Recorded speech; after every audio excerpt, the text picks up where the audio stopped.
Bismillahirrahmanirrahim. Assalamualaikum warahmatullahi wabarakatuh. Pertama-tama marilah kita panjatkan puji syukur atas kehadirat Allah Subhanahu wa taala yang telah memberikan kita rahmat dan rezekinya lah sehingga kita dapat berkumpul dalam sesi presentase maupun meskipun secara daring.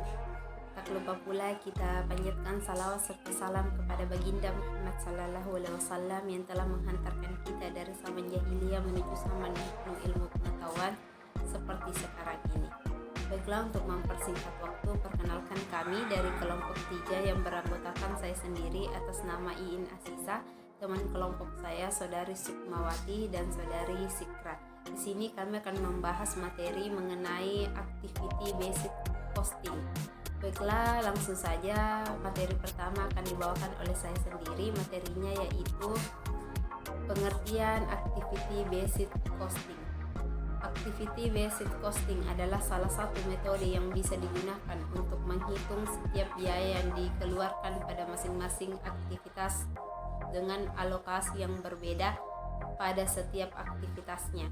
Metode ini didasari pada konsep bahwa untuk menjalankan suatu rencana pada sebuah perusahaan, maka manajemen perusahaan harus melaksanakan serangkaian aktivitas.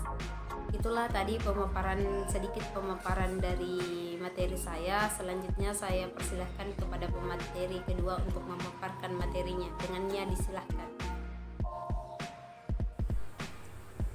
Baiklah, Assalamualaikum warahmatullahi wabarakatuh. Perkenalkan, nama saya Sukmawati akan menjelaskan tentang manfaat dari sistem activity based costing. Yang pertama itu pengukuran profitabilitas yang lebih baik, kedua pembuatan keputusan yang lebih baik, perbaikan proses, estimasi biaya dan penentuan biaya kapasitas yang terpakai.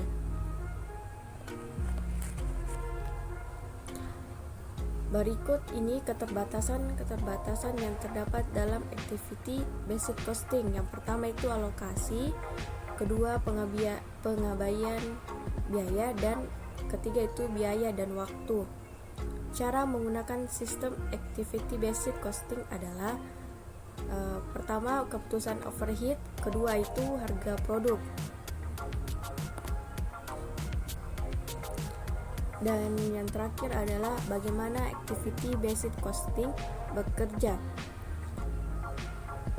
Dalam activity based costing, rumus untuk penetapan biaya berbasis aktivitas adalah total kumpulan biaya dibagi dengan pemicu biaya yang menghasilkan tingkat pemicu biaya. Perhitungan activity based costing adalah sebagai berikut. Pertama, identifikasi semua aktivitas yang diperlukan untuk membuat produk. Kedua, bagilah aktivitas menjadi kumpulan biaya yang mencakup semua biaya individual yang terkait dalam suatu aktivitas seperti manufaktur. Ketiga, tetapkan setiap penggerak biaya aktivitas kumpulan biaya seperti jam atau unit. Keempat, hitung tingkat cost driver dengan membagi total overhead di setiap kumpulan biaya dengan total cost driver. Kelima, bagilah total overhead dari setiap kumpulan biaya dengan total cost driver untuk mendapatkan tarif cost driver. Dan yang terakhir adalah kalikan tarif cost driver dengan jumlah cost driver. Mungkin cukup sekian yang dapat saya sampaikan. Wassalamualaikum warahmatullahi wabarakatuh. Baiklah, itulah tadi pemaparan dari pemateri kedua yang mengenai materinya. Selanjutnya saya persilahkan kepada pemateri ketiga untuk memaparkan materinya. Dengannya disilahkan. Baik, sebelumnya terima kasih pada moderator telah memberikan kesempatan kepada saya. Di sini saya akan menjelaskan tentang kelebihan dan kelemahan activity based costing system. Adapun keunggulan dan kelemahan activity based costing system adalah sebagai berikut. A. Kelebihan activity based costing system. 1.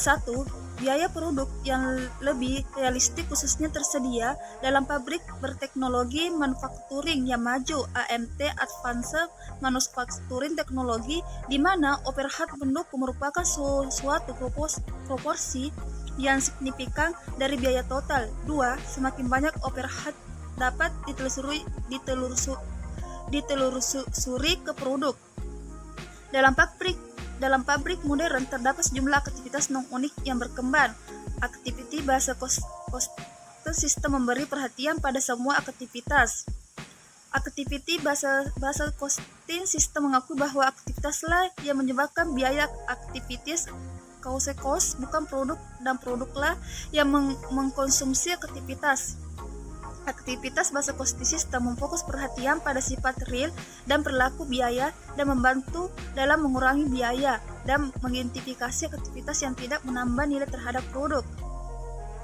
Adapun kelemahan-kelemahan aktiviti bahasa Costin sistem ini diantaranya adalah satu, sistem penentu harga pokok berbasis aktivitas mensyaratkan bahwa perusahaan memproduksi berbagai macam produk dan berada di dalam lingkungan persaingan tertentu. Dua, sistem penentu harga pokok berbasis aktivitas yang lebih menekankan pada permasalahan alokasi atau pembebanan biaya manufaktur, pemasaran, penelitian, dan pengembangan dan commit to user.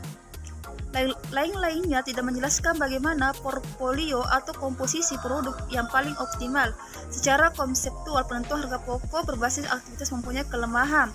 3. Beberapa biaya masih dialokasikan secara arbitrer. Dalam penentuan harga pokok produk masih terdapat penggunaan periode-periode waktu secara arbitrer. 4. Penentuan harga pokok berbasis aktivitas untuk biaya-biaya pemanufakturan mengabaikan beberapa biaya-biaya yang dapat diidentifikasikan terhadap produk tertentu dari analisa harga pokok produk. Sekian dari saya kembalikan kepada moderator.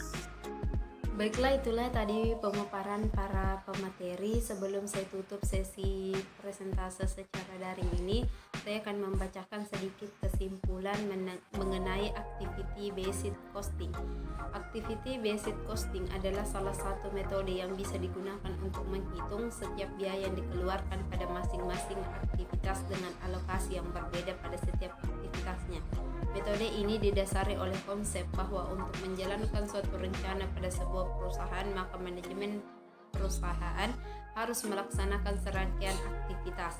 Manfaat dari sistem activity based costing adalah sebagai berikut. 1. Pengukuran profitabilitas yang lebih baik. Kedua, yaitu pembuatan keputusan yang lebih baik. Ketiga, yaitu perbaikan proses. Keempat, yaitu estimasi biaya. Yang kelima, yaitu penentuan biaya kapasitas yang tak terpakai. Baiklah, itulah tadi sedikit kesimpulan dari materi kami. Saya undur diri. Saya selaku moderator mewakili teman kelompok saya meminta maaf jika ada kesalahan dalam penyampaian materi kami tadi. Wabillahi taufiq wal hidayah. Wassalamualaikum warahmatullahi wabarakatuh.